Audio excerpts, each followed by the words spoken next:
Hello, everyone. Welcome to Artistically Married, where we explore the inner workings of our marriage driven by artistic expression. We're your hosts, Jake Ackerman. And Brianne Steinberg. All right. Well, today in the studio we have my boss, Aaron Hahn from Hahn Builders. Oh, that's a funny B word. Yeah, I know he hates the boss word. Yeah. But that's good. That makes you a realistic person to deal with day to day. Good. Yeah, you're a great boss. Oh, you do. Yeah. Well, you got to put some name to it, right? I guess, exactly. Right? And yeah, otherwise no one's gonna, take orders from you unless you give yourself the B name. yeah, Well, somebody's got to do it. yeah. Someone's got to pull the trigger, man. I'm sure my employees call me the other B name. Yeah. I prefer boss over the other one. Boss, yeah. I'd rather boss. Yeah. This will kind of be fun for me too, because there are some questions I was curious about as well. So Oh, yeah. I'll learn something too. It's good. Fun. It's kind of like an extended Jake and I get chatting at the morning meeting. So it seems like there's always a story to tell or something to chew through. So this will be like the extended bunny trail of that. It's the interview you guys never had. Yeah. Did you have an interview? I think we did. I think we did everything formal except for the skills test because You're like, I already saw the skills. He's been on a skills test for the last couple years. Like clearly, there's no issue with that. So, yeah, he's got the skills. He's definitely got the skills. Yeah. Awesome. All right, so let's get into it. So obviously, you're Jacob's boss, but why don't you start by telling us what inspired you to start your contracting company, and some of the proud moments being a business owner.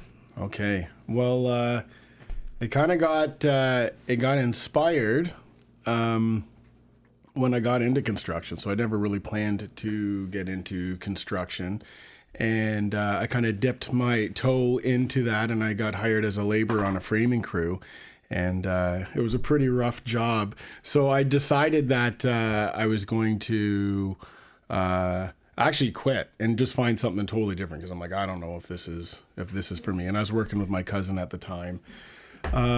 So when I decided, I was newlywed. Rebecca and I had been married maybe like 4 months, something like that. Yeah. So I'm 21, been married 4 months as a laborer on a construction crew, finding it a little rough and deciding like, okay, I think I'm going to change course. And Rebecca kind of inspired me. Like, you can go and work anywhere. You don't have to work in the type of environment that I was working in. Yeah. But I was really praying that God would show me like what to do, because I felt very, very lost, because I thought my previous life, and I think there's some questions later about motocross. So I kind of had an idea of what my life was going to look like, and it wasn't looking like that. So I didn't really know kind of what to do. So I was seeking some guidance. So I'd made the decision I was going to quit my job and find something else. And I told my boss at our first coffee break that after we're done framing this house, I'm going to, find another job. I'm not going to leave you high and dry, but like when we get through this, you can find, a better person fit. For your fit for your crew. Better fit. And he said, "Oh, I wasn't that bad," and that was the first compliment I ever got from him, because I thought I was pretty bad by the tone of the environment. But I'd made my decision.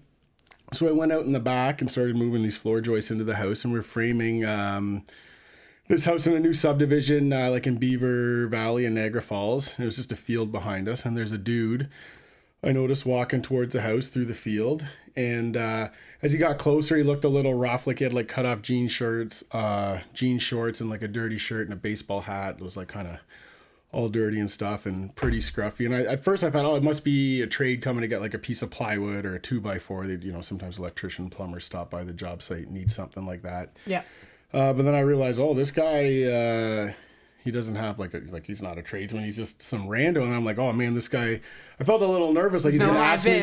What's that? So there's no high vis. Yeah, no high vis. Yeah, I thought, oh, this guy's like sketchy looking. Like he's going to ask me for money or something like that. Yeah. And he walks up to me and goes, oh, are you a skilled tradesman?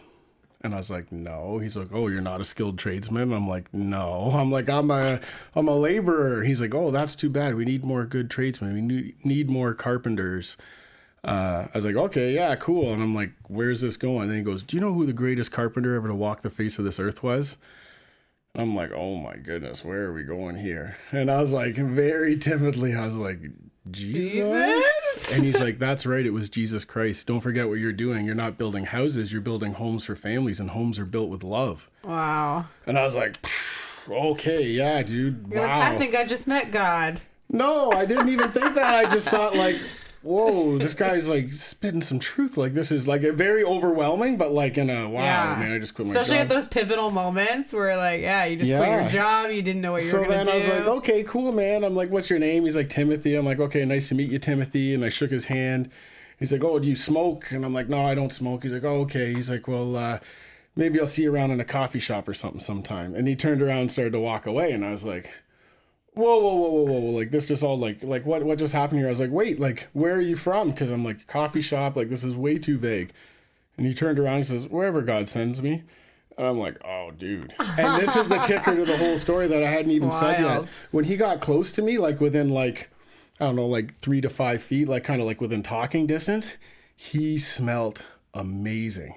Like not like zestfully clean, like I would imagine honestly like frankincense and myrrh or something like that, like something I'd never smelled before, but like he smelled beautiful, but he looked sketchy, right? But and that was like the fork in my road, like in the road for me, because I thought like, I don't know what I'm gonna do. Gonna find another career path, right? Other than this human forklifting, and I decided to stay in construction, and then it went and worked for other guys on other crews and really started to like did what my opa did, steal with my eyes. And then it came time when my wife got pregnant with our first child and she had to quit working and she was the breadwinner. We kind of figured out like what she made an hour and what I made an hour, which was I was making very modest, but had a good skill set. She's like, now you need to make this. Well, it was easy math to do, right? And so then I'm like, okay, well, this I thought at the time in my ignorance, like, well, that would equal my hourly rate, and that's how I'd price jobs. And you just so then it was, and then originally it was supposed to be 4 of us all starting a business together, me and my best friend and my cousin. Chris and then my cousin-in-law Hans, and then we started having these meetings and like a business plan, and one by one things kind of fizzled out, and then it was just came down to me and my cousin, and then he had another opportunity somewhere else, and then this grand idea of Basement Boys, which was going to be 4 of us, turned into the Basement Boy. My phone number is still the last digit spelled boys with a Z, but that's a little too like gangster to advertise for your business, right? Just call my personal cell phone number. The last 4 digits spells boys. Oh my gosh. So I started as the Basement Boy, and then a few years later, probably 5 or 6 years later, switched to Hahn Builders because it wasn't just, I wanted to finish quite basements. So ghetto. Yeah, it wasn't quite so ghetto. I wasn't just, well, I tried to position myself as a basement finishing contractor because there was a housing boom and like everybody's building these houses with unfinished basements. And no one's getting finished basements. And I felt like I could come in as like, there's enough of a market there that, you know, I only need, anyways. Yeah. That's kind of was my marketing play on that. Yeah. 650 boys, man. Oh my God. Anyways, it turned into Hahn Builders, something way more beautiful way than more what I was trying to do with the 650 boys. Amazing. Okay, so you intentionally, your first intention was to have a team. It ended up just you. Then how did you kind of develop into the company that you're running now? I think it was just like extremely organic, right? Cool. It was kind of just putting my head down and kind of, I think with contracting, a lot of it's like relationship based. So it's making good. All businesses. It is. But when your business has to deliver other businesses and put your name behind other businesses, right. And then maybe there's 18 to 30 other businesses or 60 other businesses involved in one way or another with a construction project, one bad apple can really ruin the bunch, so to speak, right? So it's taken a long time to find the good, like weed out the not so good and find like the excellent, and try to do it like, I guess, like lean and mean, try to do it with good guys. And I don't know, it's just I didn't really answer the question. I feel like it just No, yeah, that's No, I good. think, it makes sense, right? Yeah. It's not something that you just like sit down and you're like, okay, I'm going to do this. I'm going to like hire all this, because it doesn't, you're right. It doesn't happen overnight for sure. Because Yeah. it takes like, oh, I'm going to let them try this. Oh, I didn't like that. I'm not going to call them back. Yeah. Okay, let's try this one. Okay, Yeah. I liked them. They were great. Yeah. Do you have any, I guess, like, how do you go about kind of finding, like, how did you end up weeding them out, you know, ones that you do like versus ones that you don't like? I have my own answer. I'm just curious what you're going to say. I think the big thing is when you dip your toe in the pond is to, well, first of all, like try to validate it, right? Like don't just because they came over and were so nice and seemed like they knew have, what they like, were talking about. portfolios or Yeah, or you whatever. like know Yeah. other guys that they work for, like, Look at hey, their has he ever website. done? Yeah, I don't even really judge by website because in the construction business, a website realistically, like if you're a trade, you're working business to business, like, you know, typically business to builder or contractor, or then sometimes like you're independent. So Right. a website, a builder usually wouldn't go and look, or a contractor go and look at like what, you know, their website looks like. You might want to go creep their profile right on Facebook if Yeah. you knew like who their boss was, right? And make sure see he's what kind not of some person like, they are. it doesn't have like a cigarette boat and hanging out with Pablo on the weekend. You're like, I don't know about this guy. Oh, our craziest of that is looking for tenants. Yes. Oh my gosh. Like, how many people just put stuff on their profiles and you're like, you were sitting there with a bong in your profile picture. Yeah. Why would I let you live in my house? Your profile why would I picture's hire the you? skull with the middle finger. Yeah, like- exactly. Like, you're lighting things on fire in your profile picture. Well, it's the same like you have a business with employees, right? Like, would Yeah. you want one of your dance instructors that's like also dancing somewhere inappropriate Yeah, as well, exactly. right? No, that or doesn't even just mix. pictures that are inappropriate, Yeah, right? They went yeah, out with their right? friends Like- on Friday night. Like, don't post that. Yes. Yeah. So I don't know. I feel like it's Facebook can weed out a lot of stuff in life like that. Yeah. a little. I was also Look in going the to say, closet. just like money, it's been crazy. I mean, I'm so new at hiring, but I can't get over the difference between like finding out what that price point is and paying people well enough to know that, like, okay, yeah, this is worth this, you know, work output. And like that to me has been the biggest like weeding in and out of staff. Is Okay. like when you pay them well enough, they stick around and they're awesome and they're willing to work for you, right? Like I don't know. Yeah.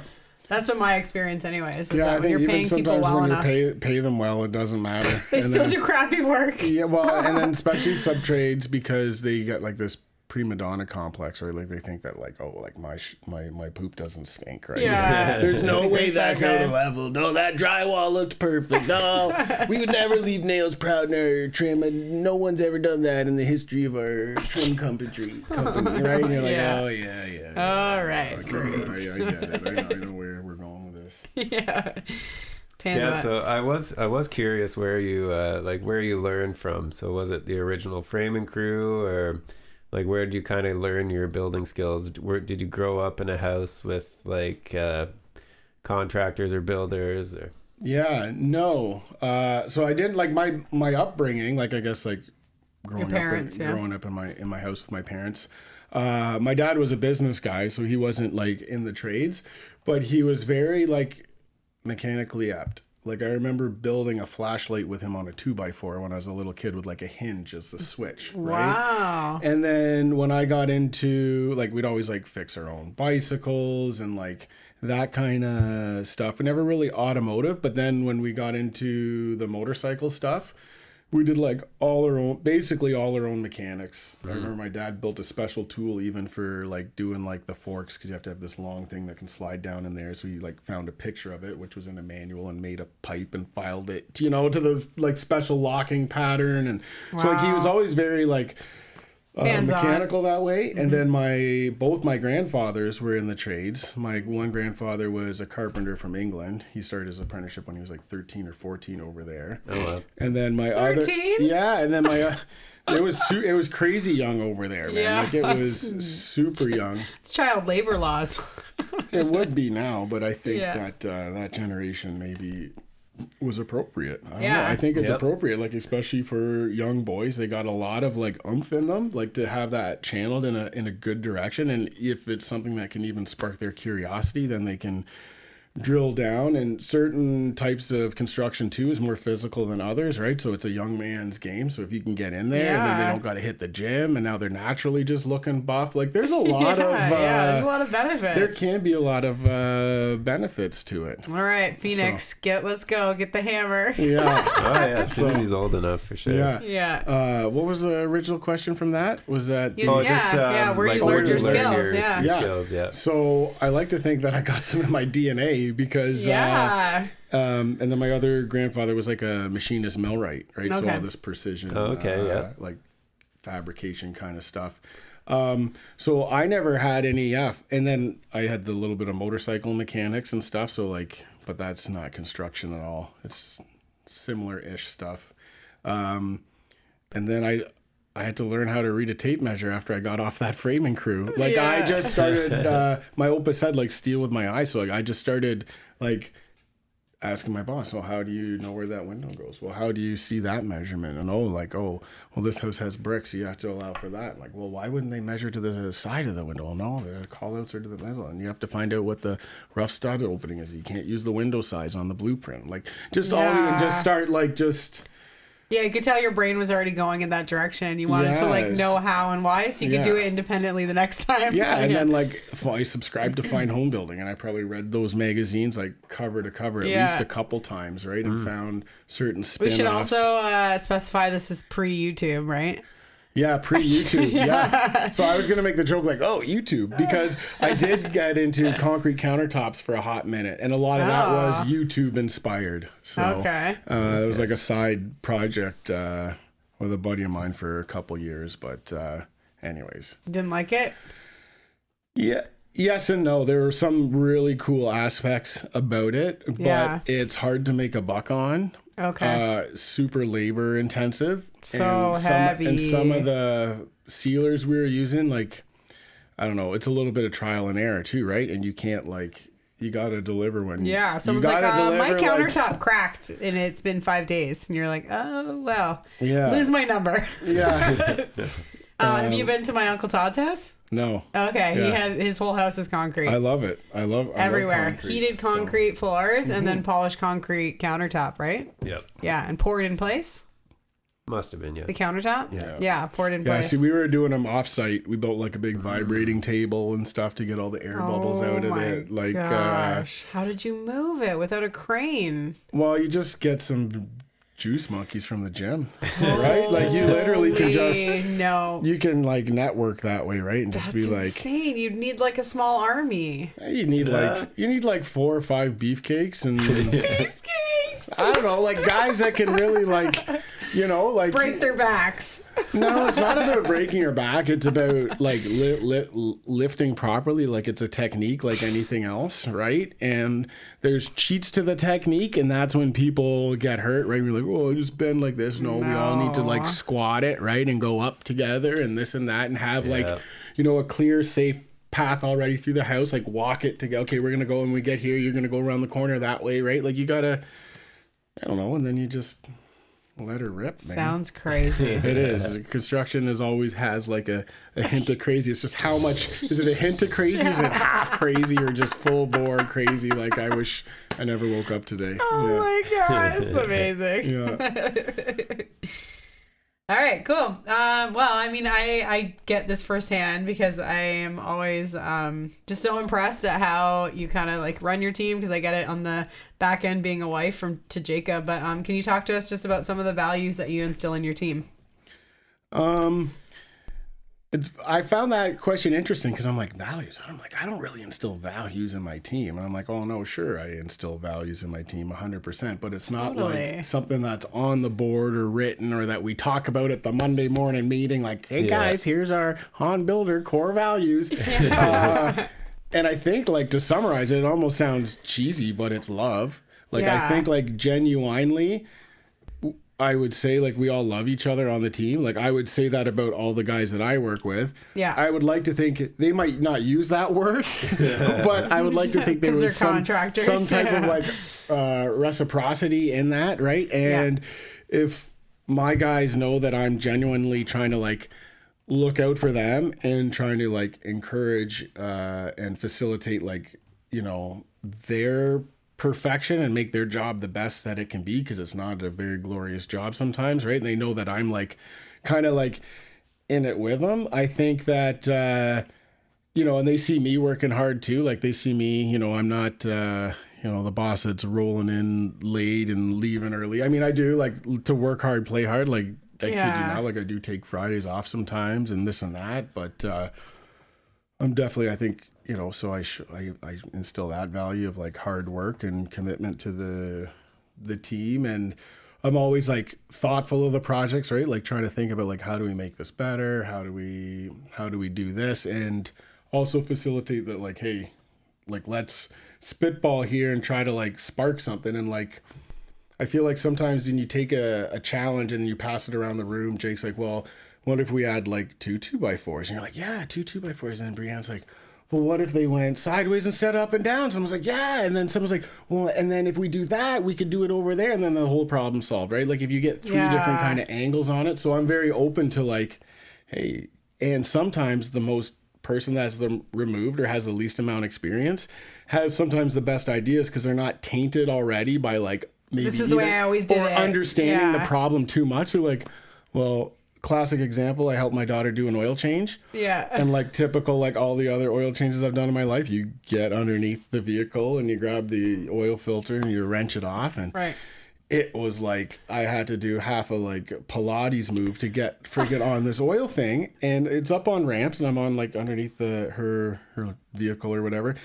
And she's on a little step ladder, like looking down on top of me. And she says, hey, do you think you could just like reach it easier from on top? And I'm like, I don't know. And I'm like, yeah, like anything's worth a try, right? Yeah. And I just reached around the top and it was like, yoink. And I'm like, oh my goodness, if I had just, and this was her first oil change, right? And she's like, she was just looking at it logically. Well, she was just like, well, I don't know. Could you reach it from the top? Maybe. I'm like, yeah, I don't know. Let's try it that way. Let's try it that way. So I think like when you approach things that way and people see it like in repetition, like it's not like, oh, they just caught me on a good day and like, oh, Aaron's just on cloud nine. He's in a but good I mood. feel like these guys also see me ride my mood up and down, and I'm open and honest about that as well. And I think that kind of, I guess, just genuineness in the team or with the team. That kind of is how I like a lead by example. The values would be Yeah, we always have a quality in mind too. I like that it's it's not as much like, get her done. Get it done. Who cares? Batch it takes out. too much time. Oh, like, I never even thought do about it as that. cheap as possible. Definitely, and then there's a lot of values there, because we do also take pride in a lot of the cool stuff that we get to do. So I respect that a lot, that we have these opportunities to, I look at it as like create construction works of art. Like if you get the right designer on something, it's like they designed like the Mona Lisa, and then all you have to do is just paint by numbers. Yeah. Don't mess it up. Don't confuse, just don't mess it up, right? Stay between the lines. But other than that, like then if you know how to stay between those lines, you can really execute some construction works of art, which I would say like the stairs that I first met Jacob on, that he put in at Russell. That place in Welland? No, in St. Catharines, which is also I think one of the most challenging projects. Although you probably thought I'd say Edgemere, but wait, is it like the hanging stairs? Those ones? Yeah, the those are birdcage just like stairs. the bird cage. Yeah. Yeah, those are crazy. And they are a small work of art, like in and of that space. He doesn't usually talk to me about stuff, but those ones you were like, oh, look at this picture. Yeah, they were cool. Yeah. Cool. A Todd design, of course. Yeah, of course. Shout out to my Uncle Todd. Mm-hmm. He's the all the way crazy, or no? He's awesome. Okay. He's so dynamic and genius, and so smart. And he gives you. This is the thing, though. This is where he gives you that paint by number set. Other guys can give you like a permit set. Yeah, go get a building permit. Yeah. Now figure out how to connect this ledger board at a proper elevation where you can maintain your roof pitch and stay away from the window or what. I don't know. There's all so these things codes. where they're just like, I don't know. You figure it out. And I'm like, I value being a smart dude. I'm thankful like I can figure stuff out, but it's not necessarily my job as a contractor to figure it out. Like I'm paid to like execute and make sure what has been figured out gets done exactly like it's been figured out. Yeah, you shouldn't be doing the engineering work. No, or like any of the No, I'm not doing any of the engineering or any of the design, but I shouldn't have to figure. Yeah, I guess I am doing some type of engineering. That sometimes, then I have to send it to if the they engineer. miss pieces, Well, then I have to send it to an engineer and then people are like, well, why do I have to pay more money? I'm like, well, because I can't say that this beam, you need a beam here. I can't say what size this beam needs to be unless it's like you can size things like dimensionally and blah blah. There's a small thing where I could look up in a book and say, oh, use 2 2x6s, but most of the stuff we're building isn't 2 2x6 type of construction. Yeah. Cool. Well, you kind of touched on a couple, but what's the most challenging project that you've ever done? I would say 166 Russell Ave. Okay. For my bro Carl from Up House Realty. Wait, is that the one with the stairs? Yeah. Yeah. It was. Oh, wow. Yeah. Come on. Yeah. So I think challenging because 2 reasons. One, it's like there's a lot of square footage on it. It takes an old 100-year-old building that had a few additions to it.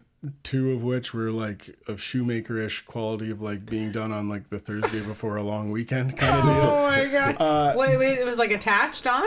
Yeah, it was an old building that had an addition on it, then had another addition on it. And there might have been 4 additions or 3 additions. Oh my gosh. But it didn't really matter because they all got torn down. But there was some issues with that, but we packed a lot of punch into the square footage while maintaining existing. So we got to have exposed brick walls in the units and stuff like that. So it was finished beautifully, but it put 3 residential units in it. And then it was supposed to be 2 commercial spaces, but the tenant leased it as 1 because they connected. But it's 3 residential, 1 commercial space now inside of a 1,800 square foot, 100-year-old building on the corner of Russell and Wolseley, in this. Oh, I know where Wolseley is. The Fitzgerald neighborhood. Megan and Sarah used to live. Yeah. Okay. So because of the units and fire separations and dealing with keeping this part of the building, but not that, and then I had other challenges. The framer that I've been working with forever, that we'd been meeting and going through this project because it was a huge undertaking. He actually died suddenly, 2 weeks before the project as a young man. Yeah, it was definitely a tragedy. And then we got broken into and a bunch of tools stolen there. Oh my god! And then we had we were waiting on this special zip R for the outside. It's a sheeting that you put on the outside of a building that has insulation built into it. Okay. It's just a very like kind of way to put on the outside, but a very good thing to do in terms of thermal bridging and meeting our values and walls and all this building-y stuff. Yeah. But it's a special material. You don't just go to Home Depot and pick it up. So we had ordered and paid for it, and it was sitting in the warehouse, in inventory. So I guess we'd only really ordered and paid for it in the digital world. And then when I called for them to ship it, they were like, "Oh snap. We said we had 8 in the back, and we don't have nothing now." And it's and they get it from, there's only one place that manufactures it because it's a proprietary material. Right. And, they're in the midst of manufacturing the next batch, but that plant was out west, I think. So, it was all these, big challenges. And that's where I learned a lot, too. When I saw how Carl, the developer, rolled with these punches of construction. Yeah. It really inspired me that, hey, man, maybe the glass is still half full, right? I was just going to ask you that. How do you deal with that? Obviously we've had on minor levels, we've done construction projects within our own realm, just renovation to rentals type of thing. And that made me go insane. Because it wasn't I'm a control freak. So I'm okay, but we ordered it and you said it was going to be here. And now why is it not here? I don't understand. You have to be a control freak, I think, to some regards. But you have to understand that what that means being a control freak is that you're riding a bull and you're going to get bucked off, probably, once in a while at least. Yeah. But you still have to ride that bull. You still have to be the control freak, right? Because that's what people are paying you to do, right? Yeah, keep everyone on schedule. Well, keep and the to make sure that, whatever potentially, depending on what the renovation's the client may have said oh, well, I bought all of these vanities, but then if I don't ask them like, hey, what was the size of those vanities? Because there's a door going in there and you only have, only have 18 inches clearance between the door and the wall. So you need to get like one of those micro vanities. It's not right. So like if they don't send you what they're getting for a vanity, maybe now it's too late for that door to have been moved over like 8 inches. And they're like, well, this is a vanity. This is the one that I bought. You knew that I bought a vanity day one. You're like, yeah, I did. But I thought you would have bought one to size. Well, how do I know to read blueprints? You're like, oh, yeah, right. You don't know how to read blueprints. So now there's also a disconnect between clients, right? Because I read blueprints. I see the Lego set. Yeah. And then I build the Lego set and they're like, well, wait a second. I thought that robot's supposed to be green. You're like, no, dude, it's blue. He's like, oh, that's where it says it's blue. Oh, I need a green robot, though. You got to change that. And you're like, all right. Let's go change the robot. You got to pay for the green robot, too. You got to pay for two robots. Yeah, exactly. Right? And I'm just going to change the price tag. Sorry about that. It's crazy how much stuff gets delayed and how often that happens. Yeah. Or even just unforeseen stuff, too. Like Jen Stone that we were just doing at her place. Like she ordered this stone, or the stone was from Italy or something like that. It's always from Italy. $1,500 worth of stone or something. But then she's like, yeah, good, picked it. And then we're waiting until the time is ready for that. And they're like, okay, let's get the stone. It's like, oh, it's going to be like $3,500 to ship it there from Italy. Yeah, and then you're like, oh. Yeah. Okay. I guess now we need to go reselect a tile at the 9th hour, right? Yeah. And then people fall in love with that, right? And then you have supply chains, canal, people go on strike, certain supply chains go on strike, docks go on strike, rail cars get protested, like, I don't know. Like, gosh. We deal in a global market in some regards, right? Yeah. Like with our supply chain. So yeah, like there is trickle down effects that it's just. Oh, that would make me go nuts. Yeah. I cannot handle different it. strokes for different folks, I man. know. It's like we all have our strengths and weaknesses. Yeah. And, Unpredictability, I cannot handle. Yeah. I feel like I'm in a very predictable business. Yeah. The kids show up, they do their dance, they go on stage. I mean, dancers do break their leg in the middle of dance competitions. Yeah, that just happened to us this weekend. I believe it, man. Like you fall the wrong way, right? You get enough momentum. It's a physical, it's a physical. You break a pencil in half with your finger, man. Like you get enough momentum the wrong way, and like it doesn't even look like you fell. Yeah, she just did a big leap and landed the wrong way on her ankle. But still, I mean, at the end of the day, nothing. Like, she's okay. She survived. Yeah. She'll walk again. Cool. All right, so and you kind of touched on this as well, but I think this has been like the biggest take home, I think, for Jacob working under you is just. Like you were talking about kind of balancing. I think it's just as inspiring and I hope it is, because I think I had the same type of energy with my staff, is just a lot of energy. There's a lot of energy happening when I'm at work, and there's a lot of energy happening on my Facebook when I'm not at work. And I hope that my staff really pulls from that kind of energy. So I just want to talk a little bit more about, like you were saying, you play hard, work hard, and kind of what that means for the camaraderie of your team.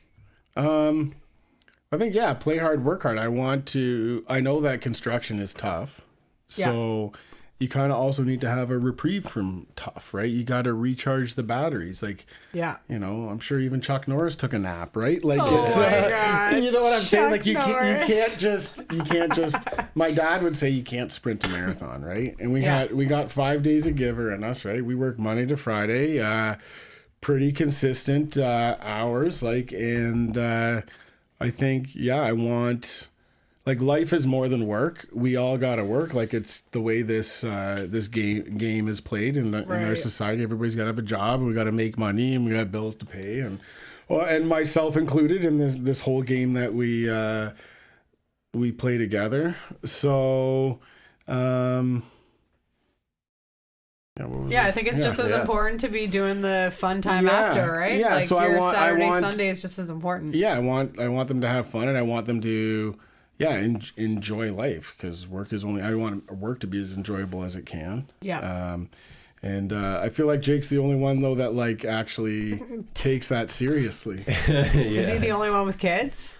No, I've had lots of team members over the years, and. I think for some of them, I would say in the older demographic, like Jake, I like to think is on the younger demographic side. But those guys more in the construction seniors. I think sometimes for them, like work is like the comfortable place. Okay. Like where they're like, you know, like they're maybe, They wanna you know, go to they're work. kind of like in charge, or like, you know, maybe their home isn't the happy refuge that it should be. So then like, why not work? And why wouldn't I just stay till 7? Or, you know what I'm saying? Like guys just Yeah. are like, oh, it's a long weekend. Like, you know, like, can we work Monday? You know, like, and I'm like, oh, dude, like, no, like, go to the No, beach or find something. Like, something fun to do. You got a barbecue at home? Like, there's things called yeah. steaks. Go buy yourself one. Like, I don't know. You know, find the simple pleasures in life. So, Yeah. So yeah. Maybe it's like it's a finance thing too, right? I mean, it's hard to like take time off. Yeah, I get Jake's that. like he's got a sugar mama. Just kidding. No, you Joking. guys got a good team, and I think Yeah. no, I think to be fair, that is part of it. But I think, I don't know, like how much is happiness and like even a relationship, you know, with your family worth if you never see your kids I or you know. never have, I don't know, right? So I I mean, know, and it's that's maybe hard. where my values get imposed a little bit. I'm like, no, it's the long weekend. Sorry. Yeah. No, I'm not even going to see you Thursday. Maybe. No, I'm just Yeah, kidding. I'm not giving you any work. You have to just take the time and find something fun. Yeah. So. Yeah, and I think that is an important value really to like teach your team as well, right? Just Yeah. to make sure that they understand that like your number one is your family.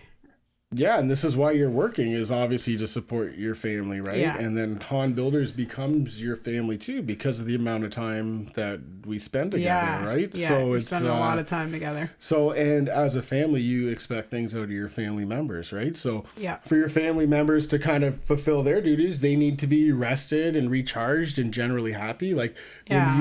I've had it in the past when people are going through stuff and their, you know, home isn't a good place, like their work life tanks, right? I've seen people, Yeah, you know, they're where their so marriages, miserable. where their home life has been breaking up, so to speak, and like all of a sudden they go from like, you know, a great employee to like, who the heck is this that's been coming to work the past few weeks, right? And then sometimes there's no like U-turn. They can't like, like the plane is nosediving. You gotta get the parachute and get out before this thing crashes. Yeah. So I don't know. Yeah. Yeah, so the last thing that we wanted to hear about, I'm so excited to hear about this because I hear secondhand from Jacob. Just call you Jessica? Losing my mind. Is it Friday yet? No. Jessica. Jessica. That could be your alter ego. Yeah. Just kidding. Okay. Jacob is always telling us about your mission trips to Mexico. So can we hear about those? Okay. Yeah. Well, yeah. Tell So I us was all saying, about is like even when you go on vacation, you're still working. Oh, Yeah. yeah. Well, I think that's part of like I like to. I don't know. Construction is fun for me, And it's right? one of your Like, gifts, right? You're passing on that gift in like that Yeah. That. scenario. Yeah, and I've kind of like understood that. I think more now, and I said that we're young guys. I was gonna say in my senior years, but no, I think like as I become You guys are on the cusp. You know, you're riding the glory. These are the glory days for you guys. I feel like your kids aren't babies. You kind of have it figured out. You're in a better financial state, but you're not old yet. Yeah, and I think this is like the first part in my life where I haven't felt like the kid on the job. I've always felt that up until now, and I'm like, oh, now I'm like shifting into the old guy.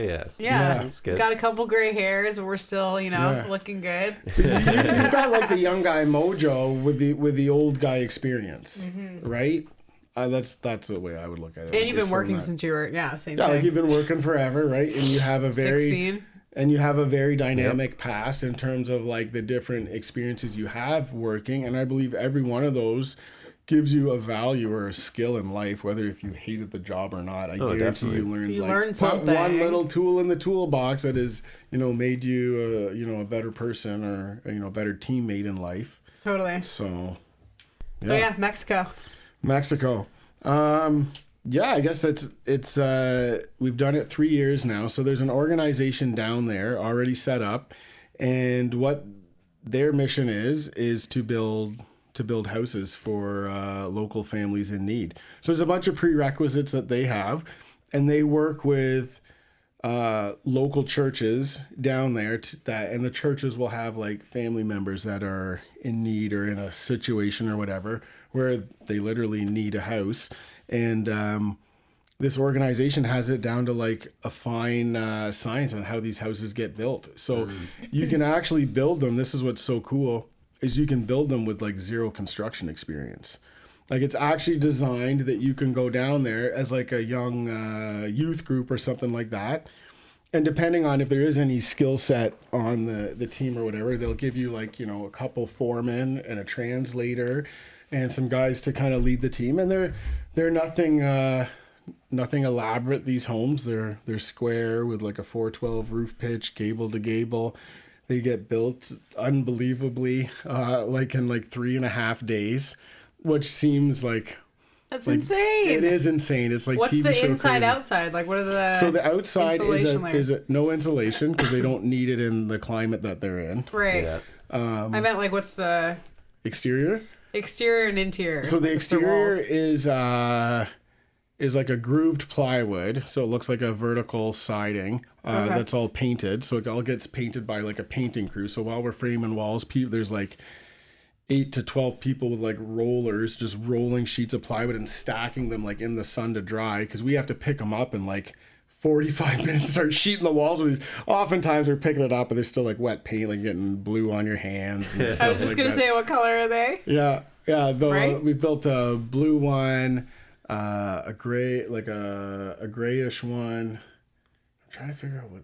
That's a good question. Now I'm like, oh, I should know that. I was just picturing bright color. No, they're not like crazy Okay. bright. They're pretty normal, kind of like Okay. subdivision-y builder colors, Oh like, you my know, God, yeah. white fascia and window trims on like a blue painted siding. Yeah. And yeah, it's kind of like, I never went to like summer camp as a kid, or at least a traditional summer camp, so I kind of look at it like that way. So you go with like a whole bunch of our friends, family friends of ours from Niagara on the Lake. They organize it, so they've been doing it a bunch of years, and they've just invited us to go with them the past few years. So every year I've said yes, because it's like after I did Going it to Mexico. So after I did fun. it once, I'm like, this is like one of the coolest things I've ever done. Yeah. And like when you see the impact that makes in someone's life, Right. it's pretty humbling. And then you think about like, you start to count all your blessings, man. You can't even, right? Because Yeah. like we just live in the land of plenty over here. Right.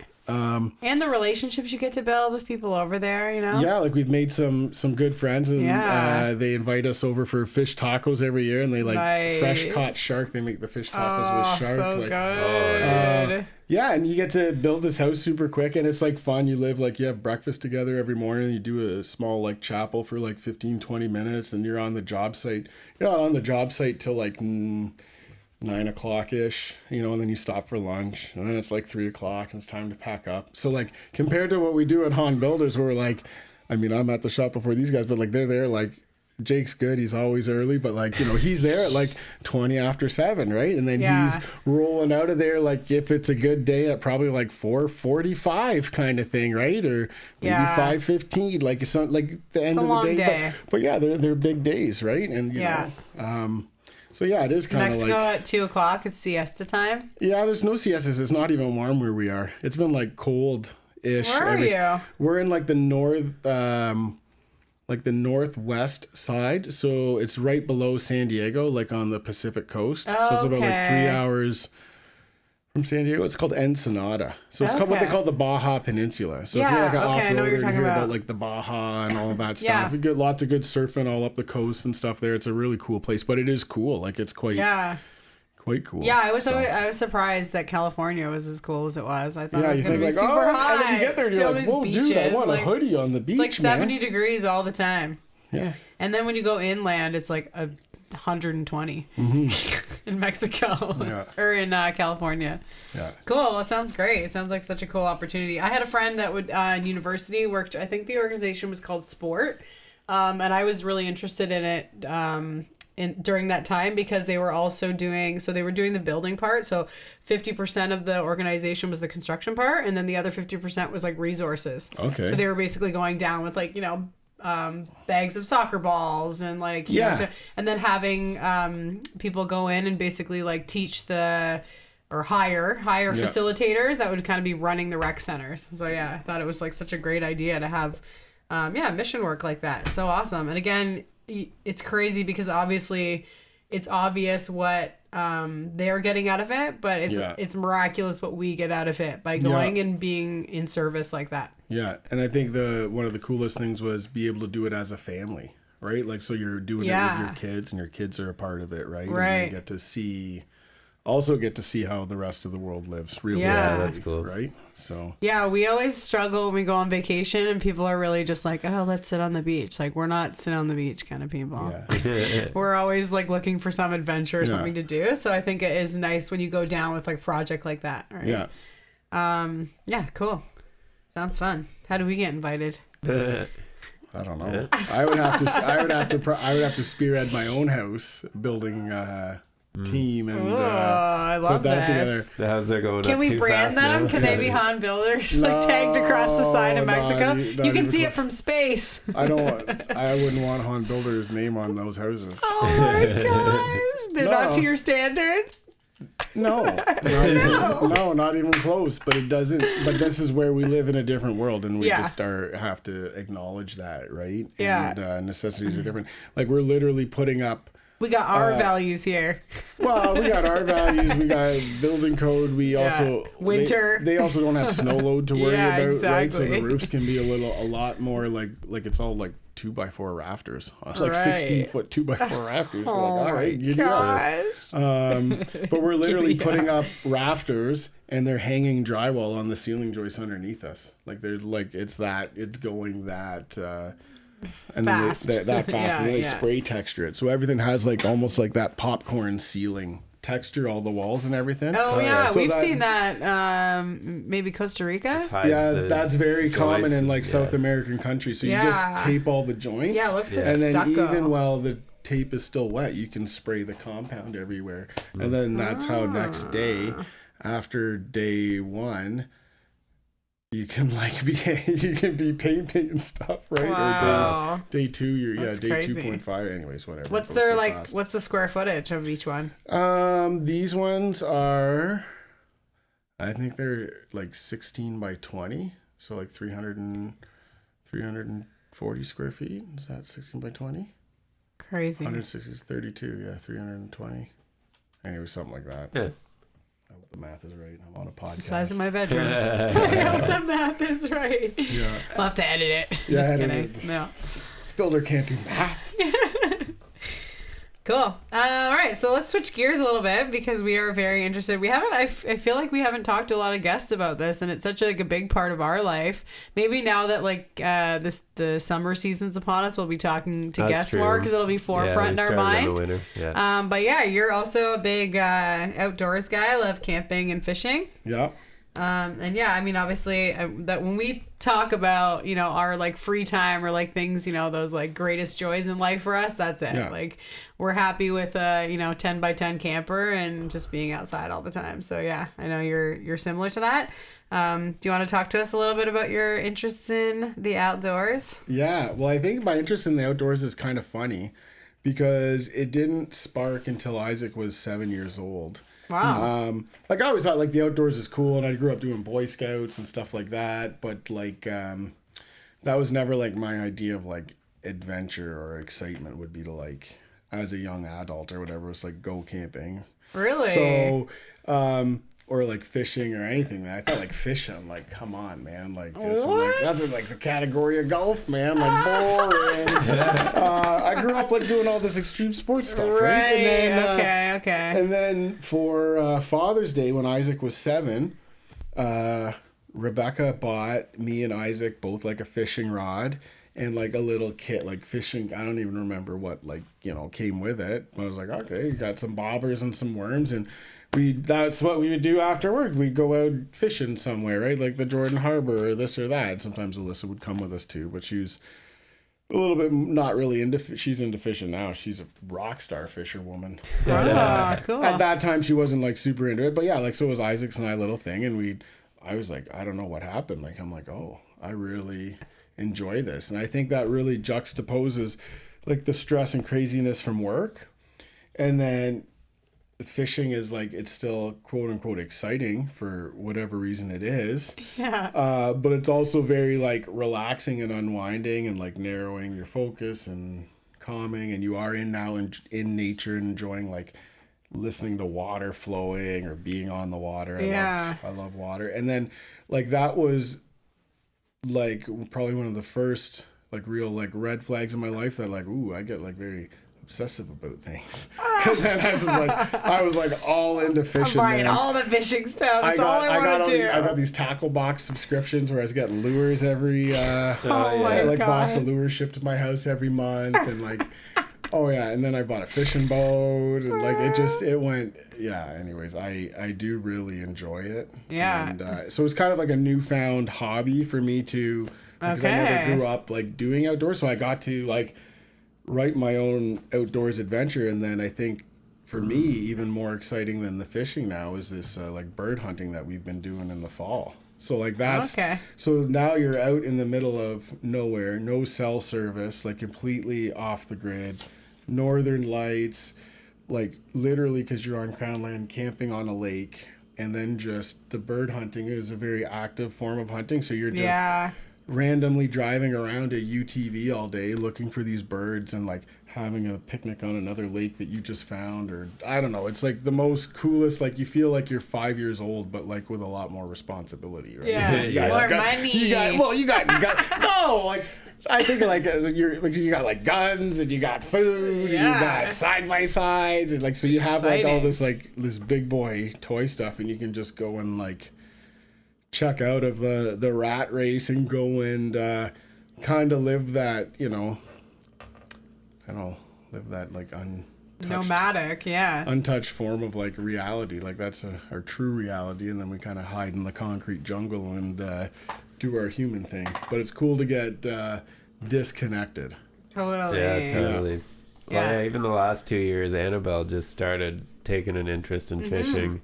And I grew up Phoenix fishing with my dad for a while, but now she's starting to get into it. She loves it. When I was a kid, I wasn't as into it as some of my brothers, but I don't know, I still did it and it was enjoyable. But now, like when she's into it, something switched for me too. I was like, yeah, this is so much fun.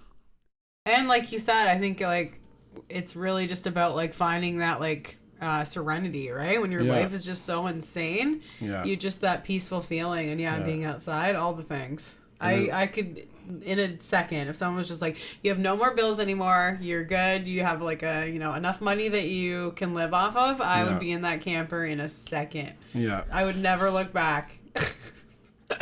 I mean, I love my studio, I love my business, I love everything, but I think just the idea of being able to like trek around like that, like you said, right? Just like go wherever something takes you and just following nature. It's great. And I think what you guys touched on, or Jake saying, like with fishing with Annabelle, like it's like being able to share that with them, and like that experience, like of being in this great creation and the beauty of all this stuff going around in the water, being able to share that with your family and your own blood, like experiencing that together, just I don't know, it's like, magic. It's like a double ROI.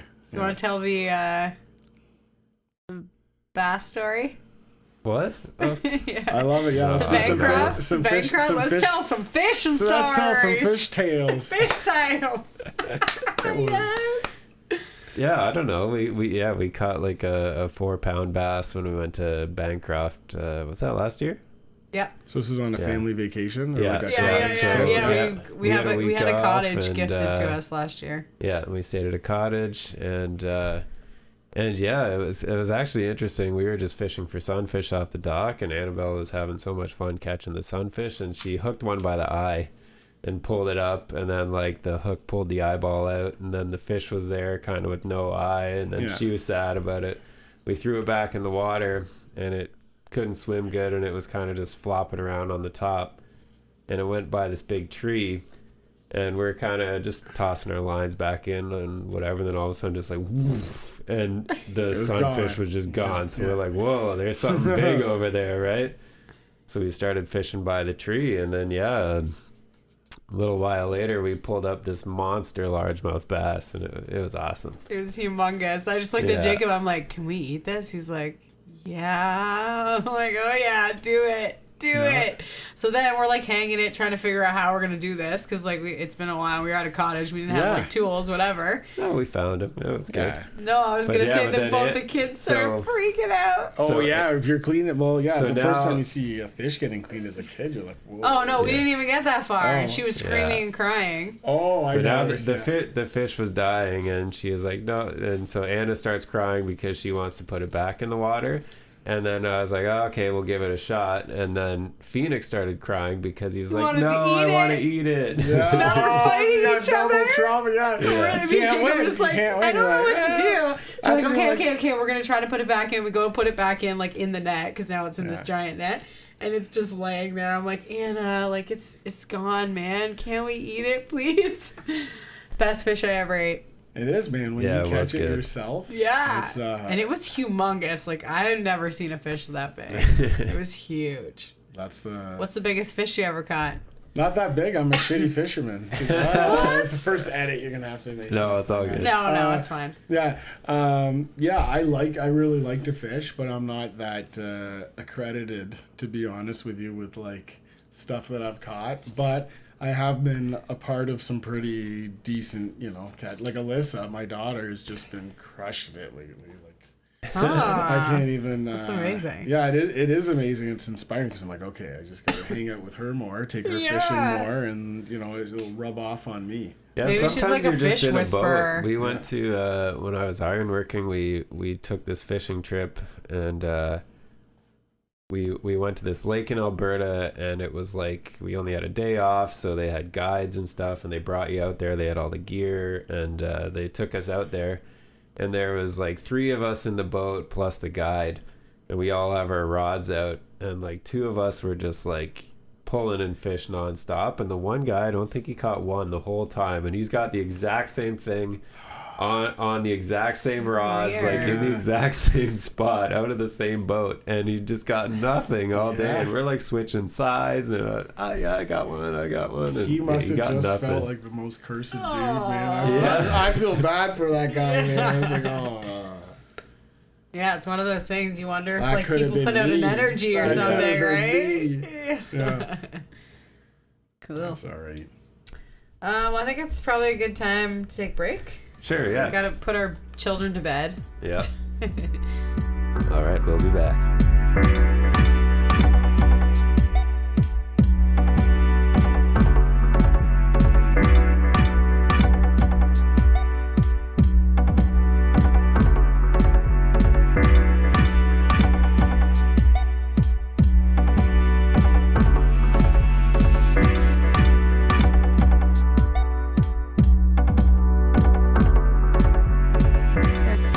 All right, we are back.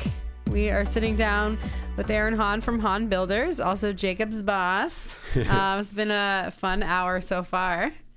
Been great having you on the podcast. Yeah, thank you. It's been fun doing my first ever podcast. Yeah, I love this. Was welcoming the experience. Yeah. And you just told us off air it's your anniversary tomorrow. Yes, yeah. My I call her Sweet Baby Reeves. It's usually what I yell out in a very loud voice when I get home from work. But yeah, we've been married tomorrow 21 years. So we got married May 15th, 2004. Crazy. Wow. Yeah. Congratulations. Yeah, it is definitely something to be celebrated. I feel like 21's a good number too, right? Like that's blackjack or something like that. Like Yeah. it's, Do you have special plans? The episode's not going to come out until Sunday, so we Yeah. won't ruin anything. yeah, well, there's nothing to ruin yet. Oh, but, man, you better get on it, man. I know I'm really brutal with this stuff, but I think that I don't know. We're getting a bunch of plants. We're doing some gardening at our house, so we were getting some trees and some stuff delivered tomorrow. So that's kind of like we weren't planning Yeah. that the delivery was going to happen for tomorrow, but that's Right. the way it worked out. Cool. And then I think we'll probably, if I can convince her to go out for dinner because she doesn't like going out, Yeah, Jacob was saying that.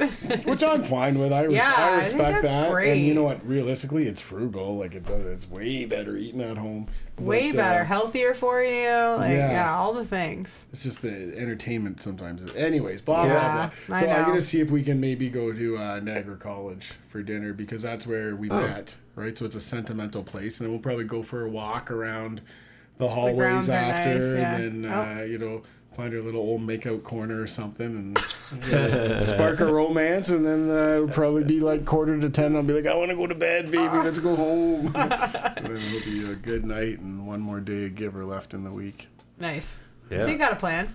Yeah. Love it. Plan-ish. Plan-ish. Yeah. So we started talking about this kind of, I get it if you're doing it when you're a kid, but yeah, you were talking about your motocross experiences, your own, and then obviously Isak following in your footsteps and him getting into it as well. So yeah, how did you get into it as a kid? What did it look like for you? And now, how's it going now? Well, I got into it I got it my first motorcycle when I was in grade 5. We just moved, and my neighbor across the street was he was in high school. He had what's called a Honda 50, like an old like a little trail bike 50cc thing, and it was for sale at the garage sale for like a couple $100. And talked my dad into it and did a little tune up on it, and all of a sudden I had 2 wheels and like freedom, and it was the coolest thing. There's a whole bunch of abandoned apple orchards where at the end of the street where we used to live, it used to be a dead end. Now it's all developed in townhouses, but it was quite the adventure land, and I could ride to some of my friends' houses. And I always liked motorcycles growing up, like super cool. And my dad liked motorcycles. He didn't have any that I remembered as like a young boy until he started getting dirt bikes with me, because that was like the next step after I got the Honda 50. When I was 11, I got a RT100. It's like a 100cc, again, trail bike. And my dad told my mom, like, whoa, this is a big bike for him. You don't want him riding it by himself. It's too dangerous. He can't go riding it by himself. I was allowed to ride the Honda 50 myself, which was pretty cool, because you shouldn't really be riding motorcycles yourself by yourself in the woods, especially not as a youth. But like, there was no safety back then, or there was less safety. So, and like you said, it was like a dead end street, so they're probably used to, no one coming down there. Well, it's not the street you're worried about, it's the immovable objects in the forest, like trees and stuff like that. You smack one of those and might be seeing Tweety Bird for a little bit. Oh my gosh. But my Opa loved motorcycles, like from Germany. He had one there, and used to ride around with my dad in a basket on his back, like no helmets, right? Like this is the old the good old days, I think they call it. Yeah. So like there's always kind of like a bit of a spark in me, I guess, somehow genetically, for like I really liked motorcycles, and then when I could have one for myself. And then I think as a kid, like if you like motorcycles, you start seeing like guys that race, and you're like, oh man, that guy races motorcycles, like that's the next level, right? Like that's like, oh my goodness. And then when you figure out like, oh, maybe I could race a motorcycle, right? And you start in the beginner class. It's not like all of a sudden you're like look like one of those guys on TV. You're like you start in the beginner class, like just like where everybody starts. And so I got into it, and I started racing going into grade 9, and really liked it. Like my dad and I rode together during the week. So like as I said, my dad had a dirt bike. He raced the plus 40 class. So much. It's called like what I used to call the old guys class, which is now my class if I were to race again, which I did for a super hot minute, and we'll kind of touch on that as I get to tell us about it. Dipping my toe back in that pond.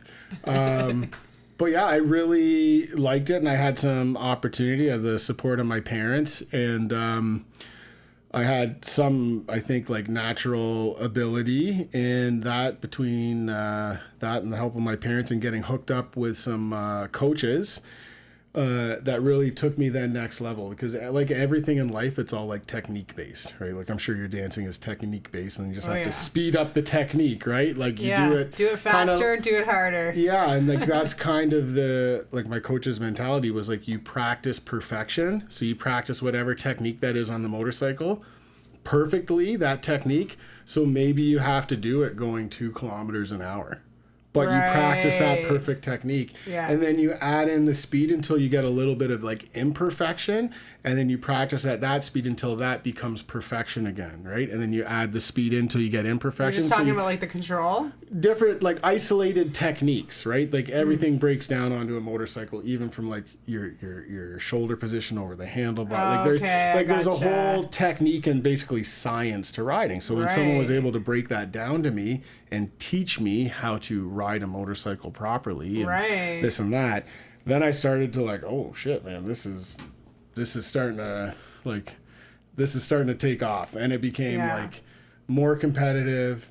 And I really like doing the jumps and stuff like that. So like you're more competitive, bigger jumps, and it really progressed from there to a point where I was on the cusp of turning pro in Canada. So I was like a top level amateur. And then I made a deal with my parents if I could turn pro, then this is my new career. I'm going to be a professional dirt bike racer. Which is seems to make logical sense, right? Yeah. Like that's Good at it sounds like a cool occupation, right? Yeah.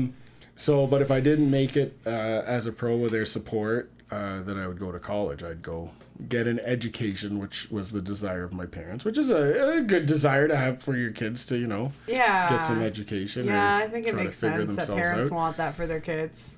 So 3 weeks before the first race, I had a bad crash when I was training and tore my hip adductor. Like my boss trainer put me in like a wheelbarrow and then like wheeled me into the back of his Cherokee. Like it was not a good situation. I was pretty hurt for a while after that, but still tried to race, and it didn't work. I was kind of busted. So then that was like the end of this big dream that I had of becoming a motocross racer. Right. So I went to college, and then I met Rebecca, my wife. I met her in first year. We worked together second year in college, and then that's when we decided we're getting married. And then we got married as soon as we graduated. Like we graduated in April, and we got married in May. So my motocross career just went like bye-bye. It was rock and roll while it was, and during that time, I had some physical challenges. I had 5 knee operations in that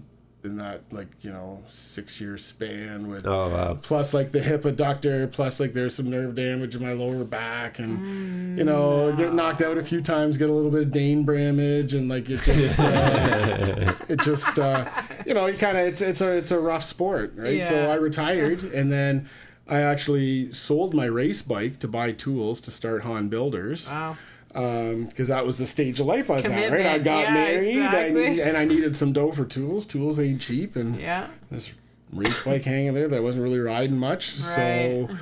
So that's how I got started. And then for my 40th birthday 2 years ago, I thought like, I'll get a dirt bike just like the one I used to race, and I'll start. Wow. It was like a midlife crisis. I realized I'm like, so 40 is midlife. Maybe is this what a midlife crisis is? Sure. Looks pretty cool. I like it, anyways. Yeah.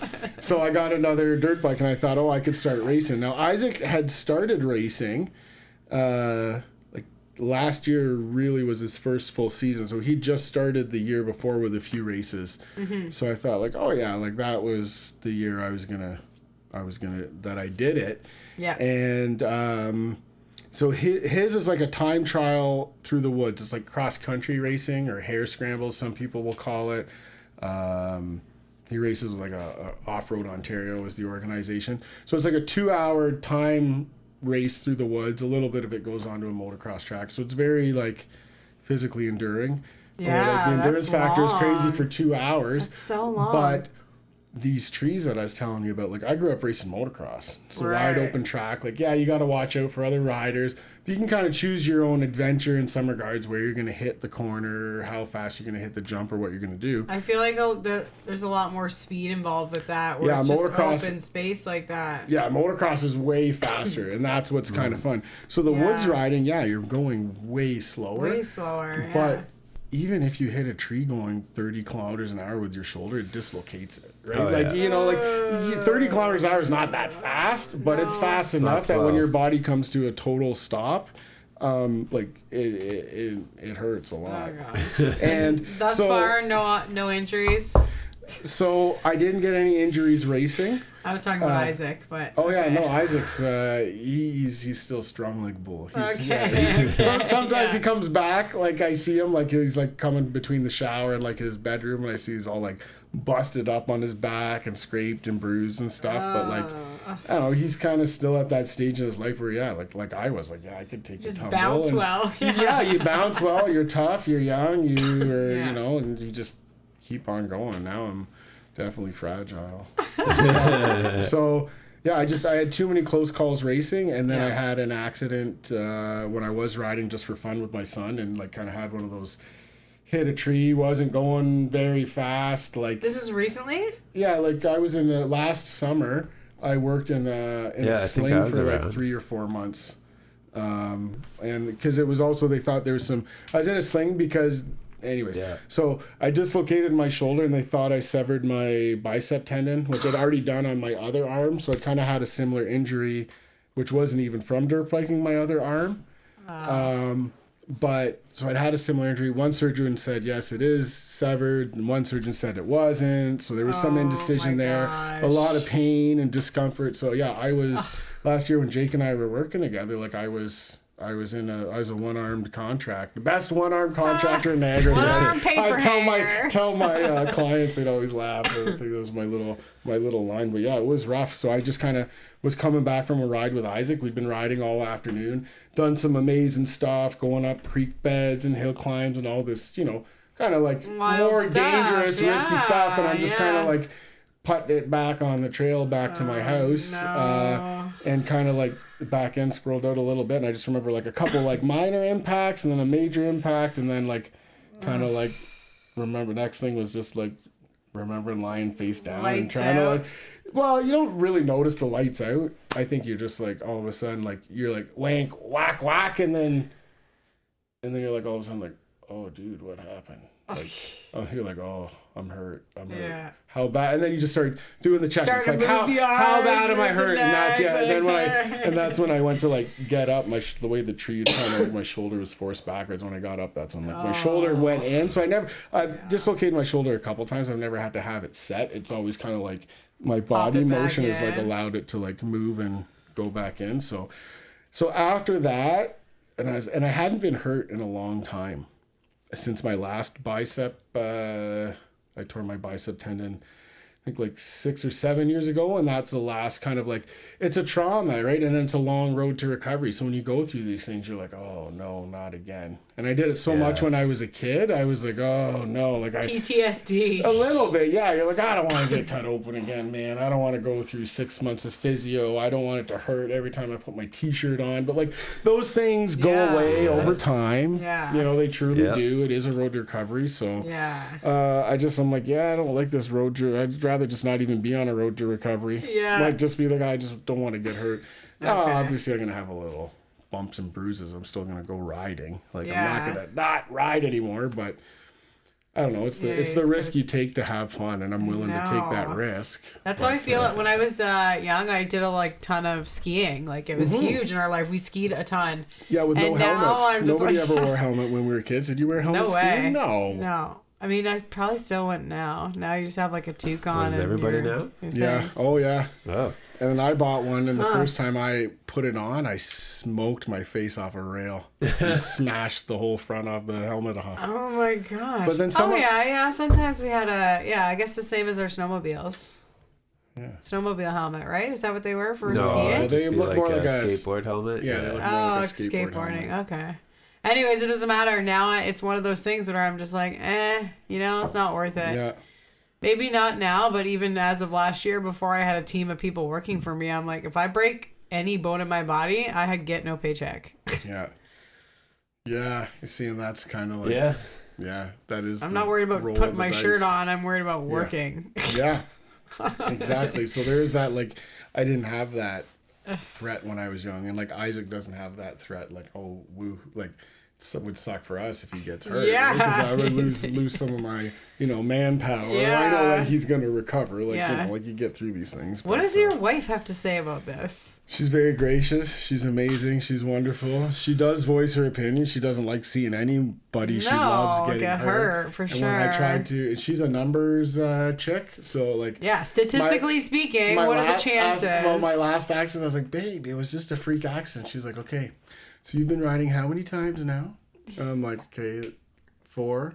She's like, how many times did you get hurt in the last 4 times you went riding? And I'm like, well, like major, no, like just any type of hurt. I'm like, okay, well, like 3.5. 2.5. Yeah. And she's like, so how are you saying that this is a freak accident? I'm like, you're right. I don't know. Numbers don't lie, baby. Yeah, it's not so exactly. freak, but I don't know what to Exactly. say. I'm not gonna not ride. Right. I'm just gonna try to like they say that like Ontario like gambling thing, like know your limit, play within it. Like Yeah, I'm not trying to do totally. no like ridiculous stuff when I go riding. Like I'm trying to like live to fight another day and Yeah. enjoy the trail, man. Yeah. So Cool. yeah.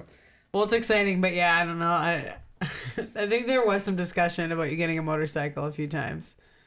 Yeah. I almost did. I was not gentle. And then when I moved north, I ended up getting a snowmobile instead of the motorcycle. And Yeah. then We I still have just- snowmobiles. Yeah. Yeah, and I never went back to get the motorcycle license. But I've thought about it though. Uh-huh. Yeah, you don't need a motorcycle license. I don't have a motorcycle license. Oh, for a dirt bike. Yeah, I just got a dirt bike and Yeah. like have fun. Then you can like the thing with street bikes, and I like street Yeah. bikes too. But two things is like they're very fast, and that's kind of like a very allure when you're riding them because you just want to like wheelie it in every gear and like like have fun on this motorcycle. But you can't do that on the streets with vehicles around. And the other thing is like you're not in control of other vehicles, so you could be the Yeah. best, safest operator of that motorcycle, and someone backs out of their driveway that doesn't see you or makes a left-hand turn because they don't see you. Like there's no amount Or the of, highway, like people don't see the yeah, it's like anything, right? So motorcycles, yeah. the street biking is a little bit next level stuff. I feel like it's crazy to say that dirt biking is safer, but I would think dirt biking is safer. Your injuries when you do get injured, dirt biking will probably be way less life-threatening Yeah. than getting hit on the street. I say ATVs. Well, that was what I liked with Yeah. snowmobiling is that 4 wheels. you could like I rolled that thing right over myself like multiple times, and you're just laying in a big pile of fluffy snow all the yeah, time. there's That always was some the wiggle best. room. Yeah. That is a I sure. never really got hurt on a sled just because When you get tossed off, it's I've not hit the bad. handlebars hard a few times, but people do get hurt on sleds though. My mom Yeah, did, your mom's and- broke both her arms a few times. Yeah. Oh wow. Yeah. Well, yeah, it does. Keeps yeah. coming back for more, Yeah. might I add. Well, so do I. I can't blame her. Sleds are I that much know. fun. Yeah. Whatever. It's the price. It's the price you pay to play. Yeah, I get it. I don't like it, but I get it. Yeah. But yeah, now we don't get the snow as often, so Yeah. They got tons up north this year, though. that's true. Yeah. Yeah, Did you do this any year was ice good. fishing this year? Yes, I I did. guess we are going back to camping. Yes, we are going back to say yeah. Actually, this year was great locally Yeah, because we it was got so much ice crazy. It was locally, so cold for so long. and I couldn't believe how thick it got. Like in Fort Erie, just in the harbor at Sugarloaf, like it was over a foot thick. Like the beacon was like 6-8 inches thick. So like, but that as I said, like I talked about my fishing skills. Like I went out 4 times locally between like the beacon, Sugarloaf, and then twice on the Welland River, and I caught 1 fish. And Wow. just a little pop can size of a guy. And then we went up north to do like an ice bungalow for a weekend, which Jacob is like, was telling me about which is this. like- It sounded insane. yeah, it's like camping. For anybody that hasn't done it, I think it's like they do it in like the northern states as well, but it's a real You said it was in North Bay? yeah, on Lake Nipissing. Okay. So Yeah. it's Yeah, North Bay. it's a cultural experience for anybody that's like listening and has never heard of like an ice bungalow, but it's basically like a bunkie cabin that they tow out onto the ice that you live in for the weekend that has a little outhouse built into it and a kitchenette that's just a sink with like a bucket underneath it that you can pour water through, and a little gas stove and a heater in it, and some bunk beds and holes in the floors you can fish like right through the ice in your cabin. Or you can go outside and fish. A lot of times we'll fish outside. But yeah, you go and you drive out on ice roads for like 15-20 minutes, like off through a boat launch out onto the lake. Right. You park your truck right in front of these So ice crazy. bungalows. And the ice So is like fun. was 2 feet thick. So Yeah. it was Wow. like literally like crazy thick. But again, Alyssa, the fish master, she pulled like there was 2 cabins of people. And one is like all these old fisher guys, like probably the youngest guy in that cabin was like 46, 48, up to like probably like late 60s. Like these are like the OG, like your typical Yeah, stereotypical yeah, like yeah. fisher guys. And then my Pros. cabin turned into like a youth retreat because my cousin had to bail and I had to fill the cabin because it's like $200 a head, right? And I'm like, I don't want to be on the hook for this whole cabin price, right? Right.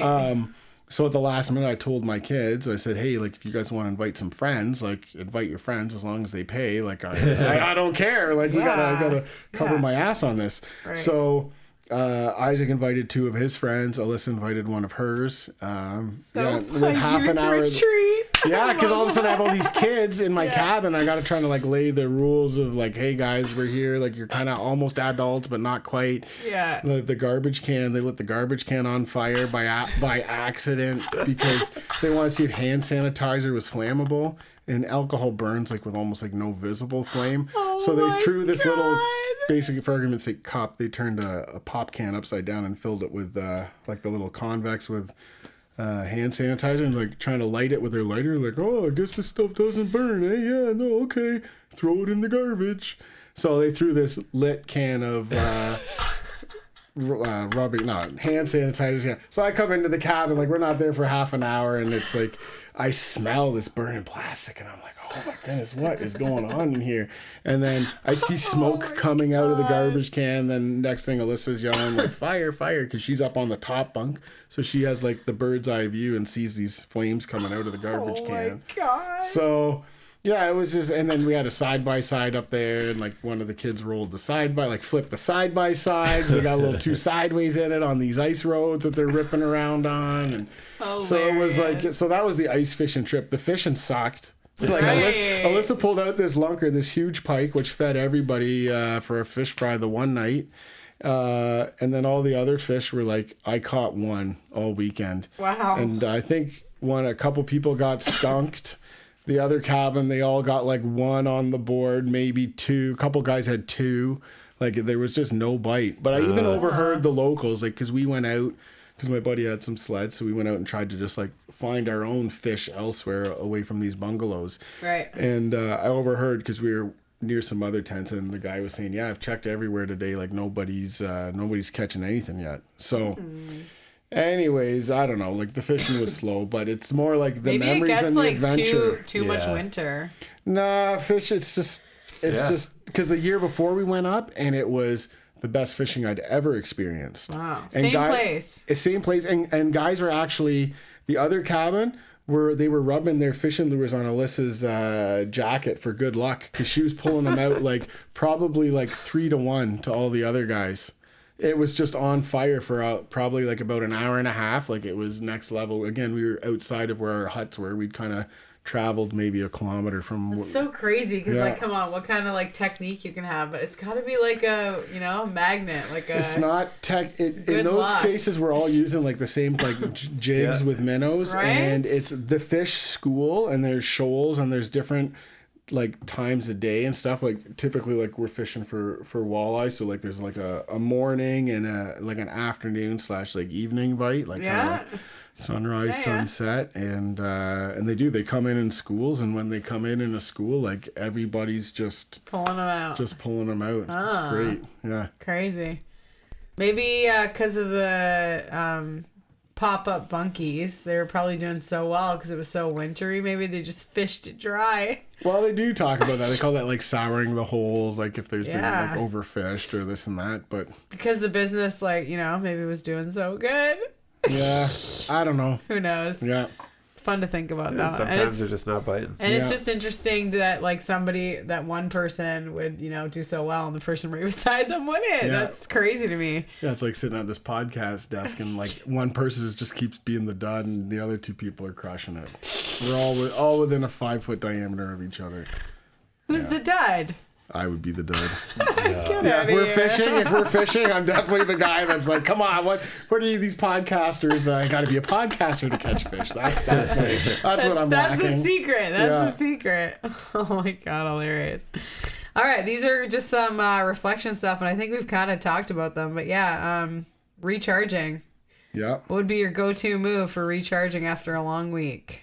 So I've been trying to figure this out because sometimes it is hard to like unwind and like, or even just disconnect, right? Turn it off. Your brain just stays in this work mode. Yeah, you're like, stop working. The past few years, or maybe it's a couple years, because I was with some dudes that were talking about like these different ways to read and stuff like that. Mm-hmm. So for me, like Saturdays is like my like recovery day from like my Monday to Friday. Usually I have like great aspirations Friday evening, and Yeah, Just emotionally burnt out. I'm passed out by like 9:30. Yeah. So Saturdays, I read for like probably like Saturday morning. I wake up. I don't go on my phone. That's another thing too. Yeah. Like I don't even like look at my phone Saturday morning. Like it goes to bed Friday on silent. So I wake up Saturday morning, and I'll go out and I'll read for like make my coffee and try to read for like an hour, like of like straight reading. Good for you.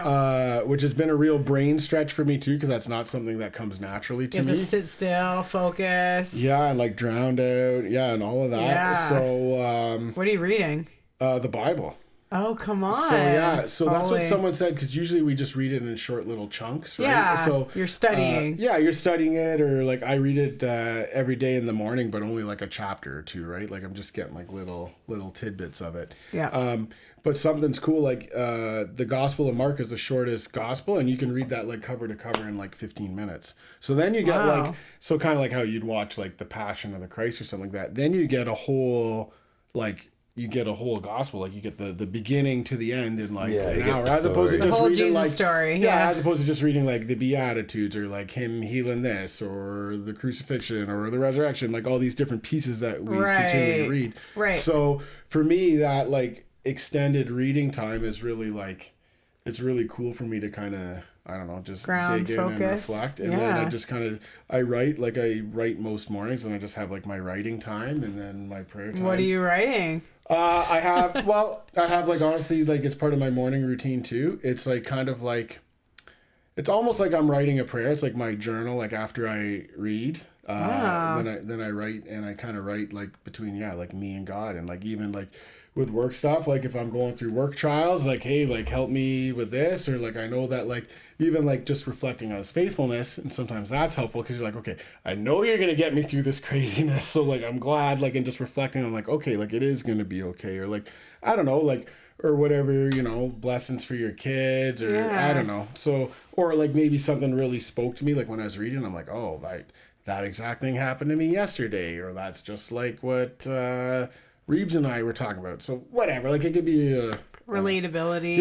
But that writing also helps me like relax. So I find like after that, that's why I actually start every day that way, because it's almost like I can get ahead of the game before I jump on the bull, right? So I'm like, all right, yeah, it's like a therapy, like focus session. It's 100% a therapy thing, and that's one of the things I learned from.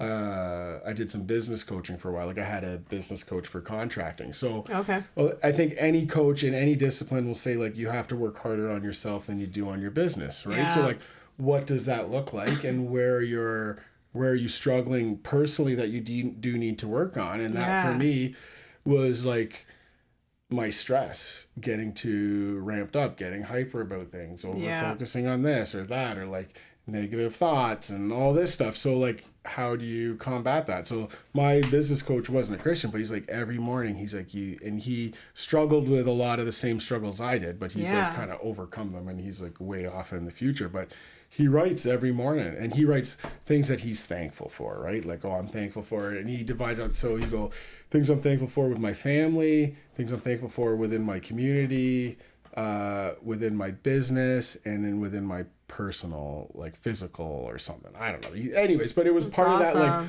writing every morning. So Saturdays, like when I'm like had this crazy week, I like saturate myself and I read, and then I definitely write way more on Saturdays. Like sometimes like during the week, like I might only write like 3 to 5 sentences, maybe like a little like paragraph or something, right? But on Saturdays I have that like, I have nothing on the agenda, right? So I can much just time, like brainstorm. decompress. So usually I don't kind of get out of that kind of like relax mode until like 11 o'clock, and then I'll pick up my phone and then I'll actually look at it, and then kind of start my start the next week. Start my adventures of the weekend. Or like, I mean, sometimes I think unwinding too would be like that fishing. Like nothing to me beats seeing the sunrise. So like sucks to have another like 5 a.m. wake up call on Saturday when you're supposed to be like relaxing, but like I wouldn't trade like watching that sunrise over the lake for nothing. There's something, when you like, get there, you're like, so happy about it. And you're like on the water, like there's something about being on the water, like because I said I got the little fishing boat, so like, I'm out on the lake. like it's like pitch black when I'm launching the boat and I'm ripping up the river like to go out to the lake, and then the sun's rising. You're I don't know, like it's like That's awesome. yeah, that like just fills your heart. You're like, oh, this is great. Yeah. But Yeah. that's an anomaly that doesn't happen like. It's a lot of work. But to get every that to Saturday happen. I can Yeah. always sit down and find a quiet spot to read, right? Yeah, for sure. And I love the like idea of writing stuff. I think we've always talked Yeah, about that, like the journaling. I used to keep a journal actually pretty consistently, and then my last entry was right when I had Annabelle. Yeah. Yeah. I had a Whatever. kid. That's Didn't it. have time to write anything else after that. But yeah, and I totally resonate with having like a mastermind or a coach saying to you like the hardest thing you're gonna do is stress management, and if you can't, then your business eats you alive. You can't find a balance because you just feel out of like unstable all the time. Yeah, the coach would basically like I'd see him like in these group sessions coaching people through. He's like, well, you need to go get a job, dude. Like this is not like Can't like handle this. Yeah, this is and it's okay like because it isn't cut out for anybody. Like, dude, you just had a heart attack. You just this, right? Like you're your marriage is anyways. Well, there's a million reasons why. Like if people can't handle stress and manifesting negative ways in their lives, but yeah, that's definitely you got to manage it because it's there. I know. Yeah. I'm still working on that. I never really had stress until I had to like manage other people though, so it'll come. Yeah. I'm gonna get the Bible off. Hey man, that's what happened to me, man. I dusted it off. My Opa gave it to me for Christmas in like '95, and I didn't crack that thing until I was in college. Yeah. So like, I don't know. When you're ready, it's there. It's there, man. Yeah. All right. One thing that most people don't know about you that might surprise you. I know. When I read that question, I'm like, that's a really like.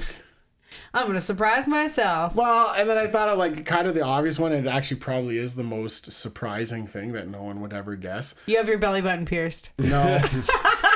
Okay. That would be a good one. Okay. I guess I did used to have my nipple pierced back in the yeah? day. That's not that surprising. But I would say when I was 10 years old, my dad and I rode our bicycles. Like I grew up in Grimsby, so we rode our bicycles from Grimsby to Halifax, Nova Scotia.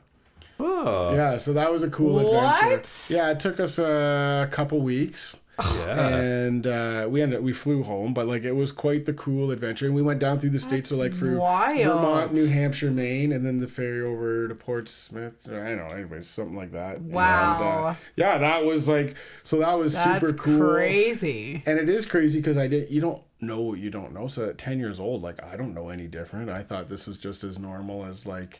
And my dad and I, we had done like the year before. Like we'd always liked riding our bikes together. It's something like a common ground that we'd found. Right. But so for the couple years prior to that, we would just go on like weekend trips. So we'd like ride our bikes to Port Dover.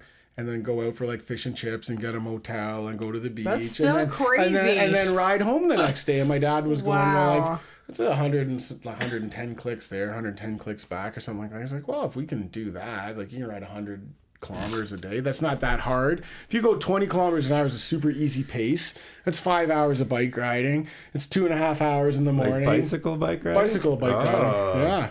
That's insane. So 2.5 hours in the morning, rest in a park in the afternoon, or go see some local attraction if there is where you're going through something, and then ride another 2.5 hours when it's cooler in the late afternoon, and you've got 100K. So he's like, well, where could we go if we had 2 weeks to ride our bikes? Where could we get to? This was before Google Maps and all that stuff, right? So he kind of was looking at maps. Originally, actually, we were going to go to Boston. But when he started to plan the route, it didn't work with all the roads, right? Because you have to make sure you can ride on the right roads and this and that. Yeah, giant highways. Yeah, you can't just hop on the highway and like truck it out to Halifax. So that's when we redirected. So I would think that would probably be wild. One of the. That's awesome. That is so awesome. So crazy. Yeah, and it's so weird. If I had to ride my bike for 2 hours now, I would die. We tried to remember the last time we tried to ride our bike? You'd be fine. At 20 kilometers an hour, you'd be able to do 2 hours. My issue is I can never go uphill. Like I'm the worst uphill and downhill rider. Yeah, so you just slow down when you go uphill or gear it down. Yeah, Jacob always tries to teach me how to operate the bike, and I just can't. Have no shame at just crawling up a hill, man. Yeah, I just walk my bike a lot. Remember have you heard of Letchworth? No. in New York. Well, maybe. It's the Grand Canyon of the North. Oh, okay. You should definitely check it out. It's really awesome. That It's was not cool. far from here. It's like No, maybe hour and a half. hour and a half. Yeah. Okay. Yeah. Anyways, I was like 7 months pregnant. We brought our bikes, and I was like, "Why can't I get myself up this hill?" And Yourself then, like, and the extra person inside yeah. you too. But why can't I get both of us up this hill? But it was like this. It was like, a big hill, yeah. It was Yeah. crazy hill. Yeah, it was Yeah. so hard. I don't know how you did that. That's amazing. Well, I walked up hills when we went through Vermont. Yeah. There's hills that I could Yeah. not. There's hills that I could not like. That I couldn't. Yeah, this wasn't. No way. And because I was Did 10. you have like backpacks and tents and stuff like that? Yeah, Like, so we had like What? saddlebags like on the back, right? I cannot. And, I can't believe this. all loaded up, and then like not so much backpack, but it was all loaded into like the carrier bags. yeah. yeah, the little on the things back. on the back of the Yeah. bikes. Wow. And nuts. but we mainly stayed in like motels. Like so, Okay. Yeah. but we did camp like when we needed to camp because you didn't always like have a spot like or couldn't make it to the next city or whatever, and Yeah. I carried like just minor provisionals on us, like nuts and granola bars and that Beef kind jerky. Yeah, probably. My favorite road snack. Yeah. I was like, no, I wasn't a vegetarian, and that would be another weird fact. I was a vegetarian from from grade 8 until college, like for like 7 or 8 years. Oh wow. Yeah. Holy. But yeah, so we probably had beef jerky at that time. There's a period in life where I didn't have beef jerky Yeah. in the saddlebags. So yeah, we just kind of have our little provisionals and just road tripped across. That is wild. Yeah, it was pretty cool, man. So cool. Yeah. If you could go back to your 25-year-old self, what would be one piece of advice that you would give yourself? Oh, okay. I like that better because I read the question, go back 25 years, and I did the math, and I'm like 17. I'm like, oh my goodness. Oh, no. I'm like, I would tell myself, like, listen, young man, you just smarten up and get your stuff together. Yeah. Uh, No, your 25-year-old self. Where were you at 25? Your kids were how old? so I had Isaac at 24. So Wow. yeah, I would have You had guys like were a so 1-year-old. I feel like we're the same age, but you have already adult children. Yeah, so I think I was. Yeah. And we have babies. Yeah, I know it's. I had a child in diapers last year.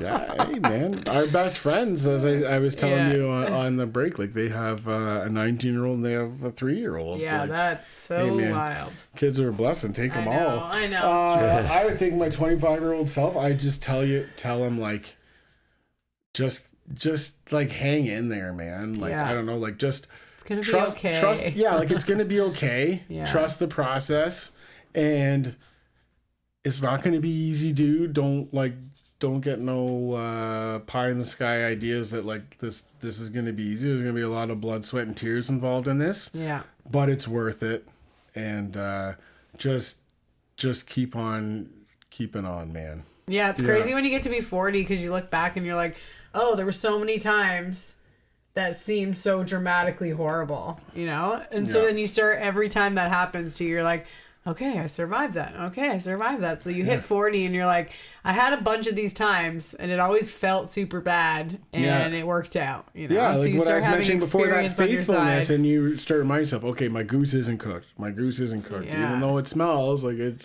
cooking.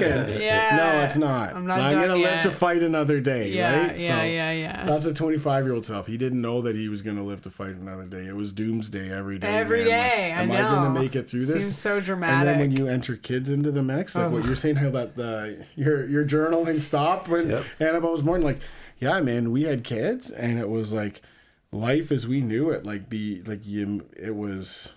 It was hard. You don't know what sleep deprivation is. I feel even bad saying that because I'm not the caregiver. I'm a caregiver to our children, but I mean Rebecca being the mama, as we call her, like she's the one responsible for that life. Yeah. And yeah, man, like you just go into this like upside down world of sleep deprivation and new roles and like a kid. Yeah. I'm like, how do I have a kid? Like this is okay. This is next level. Yeah, especially with babies. I do have some vivid memories of just sitting on the kitchen floor crying.